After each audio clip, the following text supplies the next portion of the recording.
All right, welcome back. In our final week in this series, we're called Famous Last Words. You're visiting with us. We're glad you're here. We hope that you'll come back with some family and friends on Easter Sunday next weekend. But as we finish this week, we've been exploring over the last several weeks these last words of Jesus and the things he says from the cross, both to others, to God, to us. And what's interesting about them, we found, is that they're more than just things he says. There's these connections. In many ways, they're like analogies to help us better understand what he is saying or what he is going through, that they connect. And although most of us know that if you use an analogy in your life, that there's some risk involved, right? When you say, well, this is like that, when you make an analogy, you run the risk of maybe making a connection that you didn't intend to make, or some difficulty. Some teachers, English teachers, high school English teachers, put together a collection of their top-rated analogies that they made. I thought these were pretty good. One student wrote, "Her hair glistened in the rain like a nose hair after a sneeze." It's pretty good. Her vocabulary was as bad as like whatever. It's a pretty good analogy. This one, I had to be an engineer to come up with this one. Long separated by cruel fate, the star-crossed lovers raced across the grassy field toward each other like two freight trains, one having left Cleveland at 6:36 p.m., traveling 55 miles an hour, and the other at Topeka at 9:15 at 35 miles an hour. As an engineer, for sure. This is my favorite, though, by far my favorite. He was deeply in love.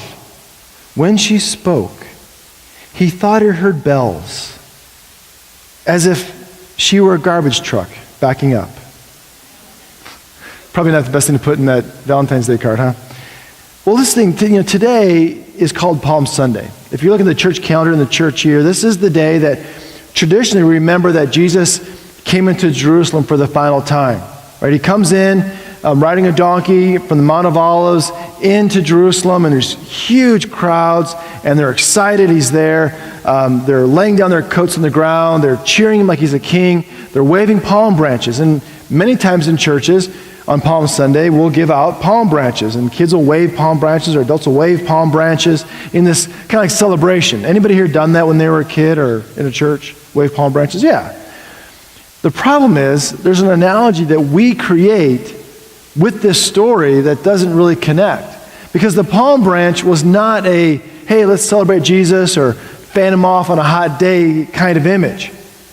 It was very different in Jesus' day. In fact, the palm branch had some very dark connections. About 170 years before Jesus, the Jews were oppressed by the Greeks, and in a very serious way. Financially, they're paying tribute, they're being killed and beaten down and terrorized by these Greeks, and they kind of revolted against them in what's called the Maccabean Revolt. And they were able to free themselves from the bondage of the Greeks for about 100 years, until the Romans showed up about 60 years before Jesus. But for about 100 years in there, they were relatively free people. And the symbol of that revolution, of the Maccabean party, was, guess what? A palm branch. So when Jesus comes into Jerusalem, those palm branches aren't for celebration. They're saying, hey, Jesus, we want you to lead a revolt or revolution. We want you to come out and get these Romans out of here. Which is why the entire city was stirred up, why the Romans were paying attention, why the Jewish leaders were upset. Because they saw people waving branches, a revolution. And Jesus came not for a political revolution, but for a revolution of the heart. His kingdom was not of this world, but a different world. And they missed that because they missed that connection. And so today we're not going to talk about the palms. Today we're going to talk about the last word that Jesus says from the cross. Now, like the other ones, they have connections. So we saw words of love. Jesus speaks to his mom and cares for her. Words of forgiveness to those who didn't deserve it, like us. Words of darkness, where he identified with our darkest painful moments. Words of humanity, where he says, like, I thirst, and he identifies with what we thirst for life and for our basic needs. But today, in this final word from the cross, it kind of sums up what his ministry has been all about. It comes in Luke chapter 23, verse 44. Now it was about noon, and darkness came over the whole land until 3 in the afternoon. While the sun's light failed and the curtain of the temple was torn in two, then Jesus, crying with a loud voice, said, Father, into your hands I commend my spirit. Having said this, he breathed his last. Father, into your hands I commend my spirit. These are more than words of surrender or I'm going to die and I'm coming home. There's a connection. Now, the last couple of weeks, we said there was a connection to Psalms, these poems that the Jews wrote, these words of humanity. So a couple of weeks ago, Jesus connected his statement, my God, why have you forsaken me, to Psalm 22. Last week, it was Psalm 69. And this week, another psalm, another human commentary on life Jesus can connect to. And it's Psalm 31. And Psalm 31, verse 3 says this, You indeed are my rock and my fortress. For your name's sake, lead me and guide me. Take me out of the net that is hidden for me, for you're my refuge. And here it is, into your hand I commit my spirit. You have redeemed me, O Lord, faithful God. This is so important, what Jesus is saying from the cross, because when he says, into your hands I commit my spirit, it's not just like this giving up statement. The idea of a hand in the ancient Near East was the idea of power. If you give someone into their hand, you're giving them into the power of that person. So back in Genesis, for example, Noah is leaving the ark, and he's kind of worried about all these animals, what's going to happen to him and his little bitty family. They're all alone on the earth. And God says, I'm going to take care of that. Every creeping thing, every animal, every flying thing, all of that is going to respect you, Noah. And he says this in chapter 9, verse 2. Into your hand they are delivered. Basically saying, they're going to be in your power, Noah, so don't worry about it.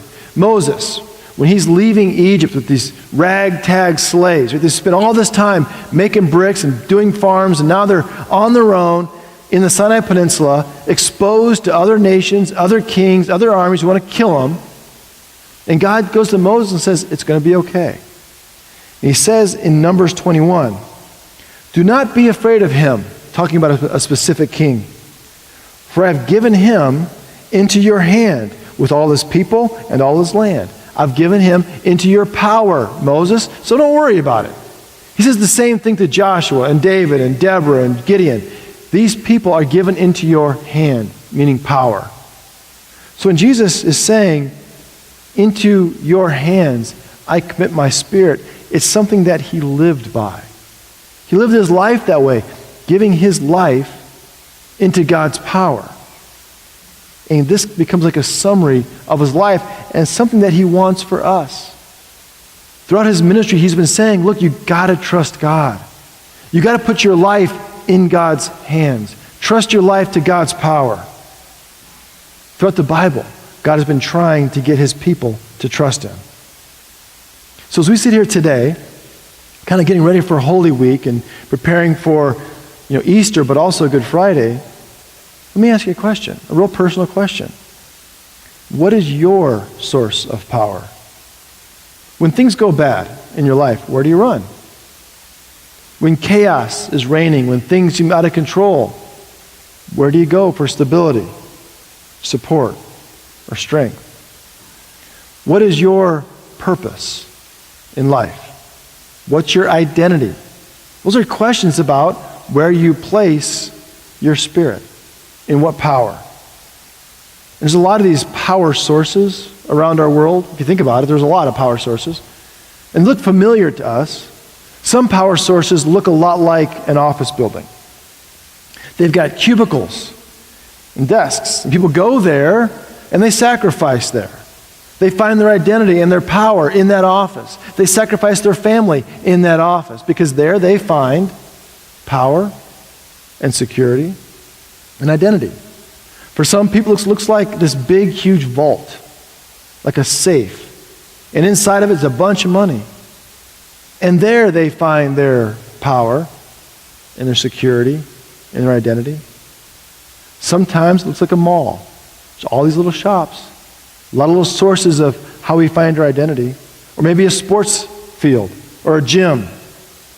Or how about a garage where a car resides or a boat in a marina. There's all these places that we go to where we find our source of power and identity and our purpose. And by the way, they're not bad in and of themselves. These are not, a gym is not a bad place, or an office isn't a bad place, or a sports complex is not a bad place. A mall? Well, maybe that's a pretty bad place, right? I hate going shopping. Like these guys here on the screen, I feel like this, right? That's me shopping. Hate that. Or this guy, this next guy. Let me feel like that, right? Let's go shopping. No, it's bad, right? But other than that, other than a mall, there's nothing wrong with these places, an office or a gym or any of that stuff. There's nothing wrong with that, but it is wrong when we make our identity there, we place our power there, because we get out of sorts. We get our priorities all mixed up. We have to be careful what we attach our hearts to. So what we need really is like a voltage meter. You know what a voltage meter is? It's kind of where we measure power, right? We need something like that for our souls. Someone say, well, where is it that I really do attach my power? And so I'm going to give you 7 questions that you can ask yourself. Now, actually, they're on the Chaparral app. If you have that, they're listed there under the sermon notes.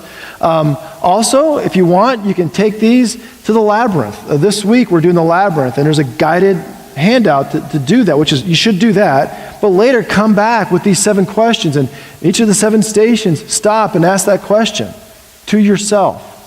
And here are the 7 questions. And just kind of sit down there today, just kind of think about these. Number 1, what do you find yourself thinking about the most? Like, what occupies your thoughts?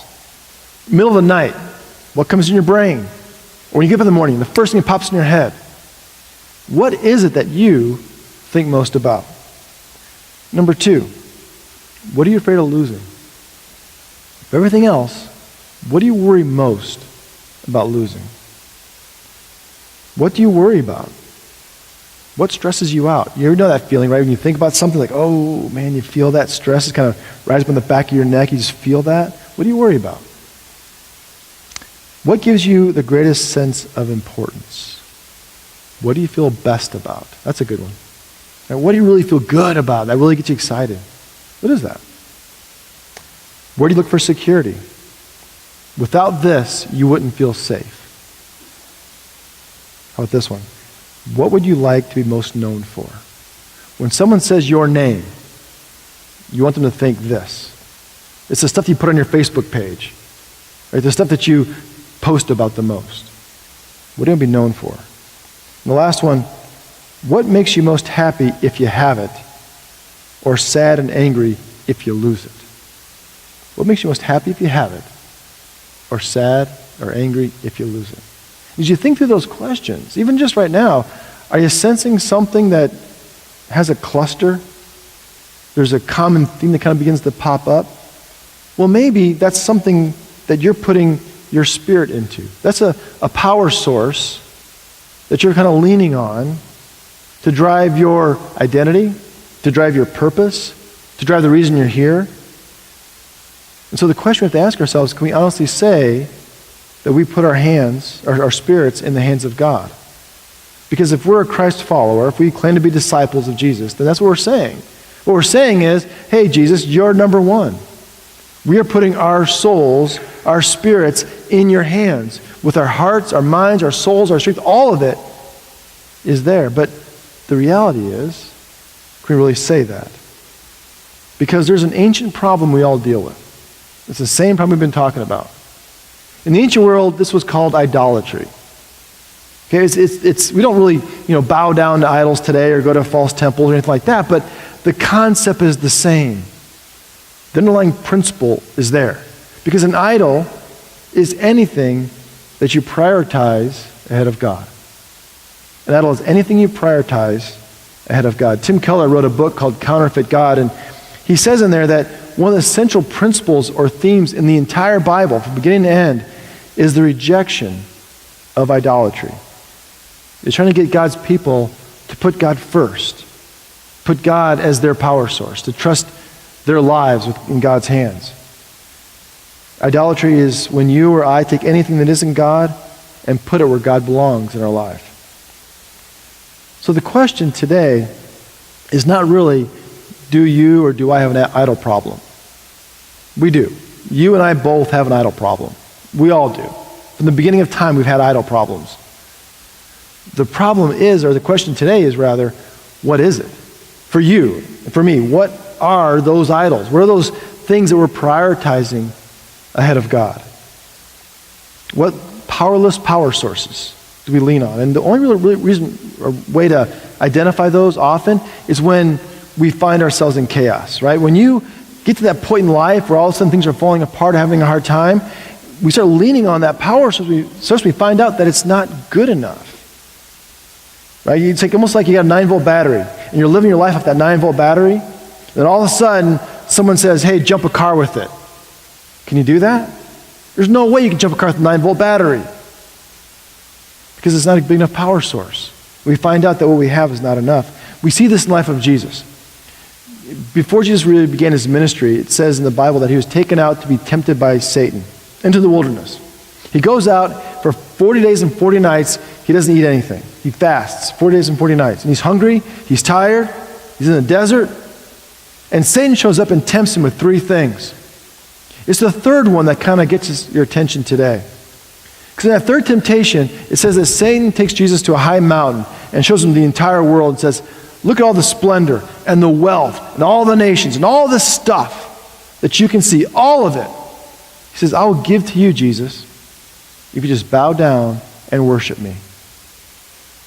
If you give your spirit into my hands, Jesus, into my power, I'll give you all of this.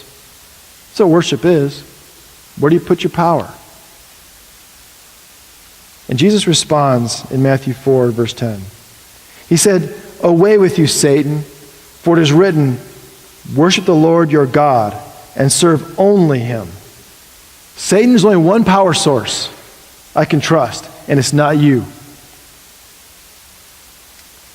Jesus here, by the way, is doing what he always does. He's quoting the Old Testament again. And this quote he has here, worship the Lord your God and serve him only, is from a time when Moses is leading the people into the promised land, right? 40 years have passed in the wilderness. All the first generation who left Egypt has died. There's a new group of people, new young people going into the promised land. And Moses says, look, be careful. These are Moses' last words to his people before he dies. He says, look, you're about to head into this land. And you're going to find cities there that you didn't build.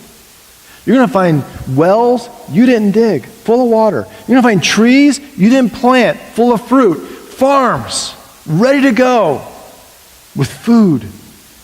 And you're going to eat your fill and live in your homes. You're going to become comfortable. And then he gives them this warning in Deuteronomy 6. Take care that you do not forget the Lord, who brought you out of the land of Egypt, out of the house of slavery. The Lord your God you shall fear, him you shall serve, and by his name alone you shall swear. When you get comfortable, you get complacent, you're going to start trusting in that 9-volt battery. And Moses is saying, no, don't. Remember who got you here. Remember who is your true source of power. Which is why we today need to be continually checking what our power source is. And it's not just about us. It goes beyond us. There's more at stake here than just our lives. There's people who depend on us. How many of you can think right now of someone you're helping? A friend, someone in your family, coworker that you're helping, that you're sharing your power with. Well, if you're not connected to a bigger power source than yourself, what's going to happen? It's going to drain away. And you'll be left broken and empty, and so will they. Which is why we need to be sure we're tapped into a power that doesn't fade, a power that's beyond us, so we can help others. We have to decide for ourselves to put our spirits in God's hands so we can actually help others.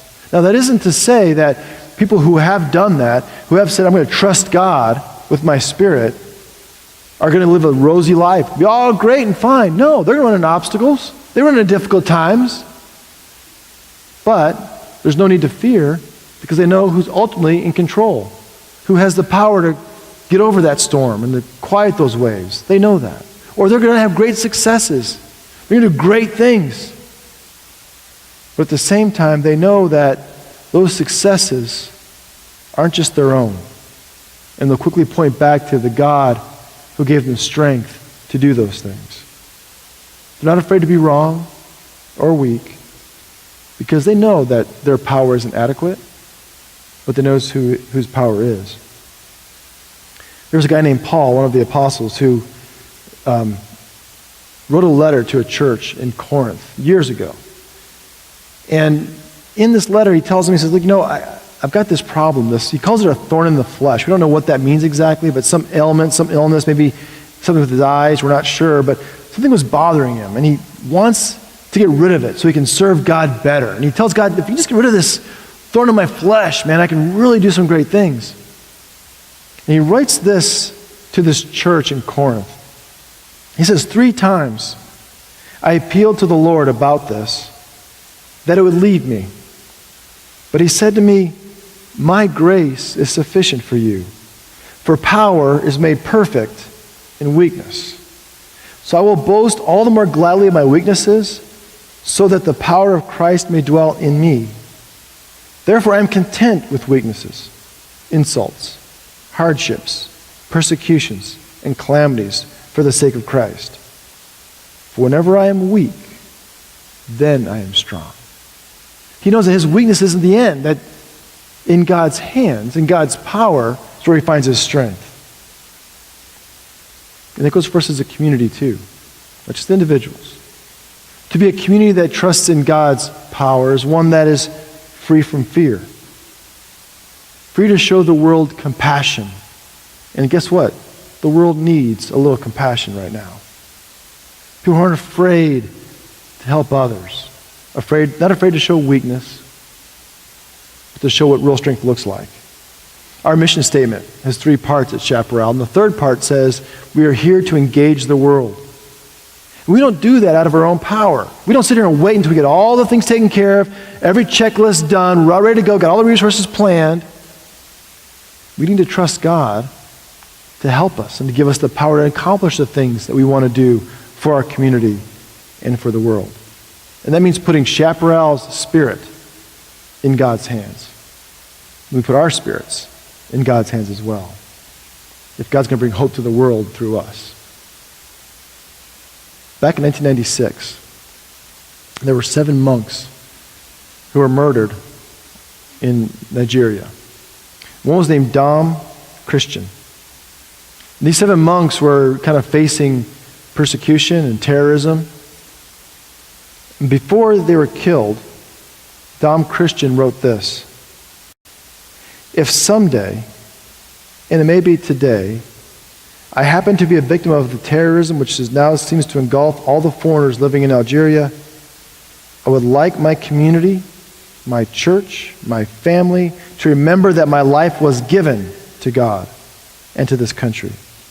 I would like, when the time comes, to have this moment of clarity, which would enable me to ask for God's pardon, and that my brothers in humanity, and at the same time to pardon with all my heart the one who strikes me down.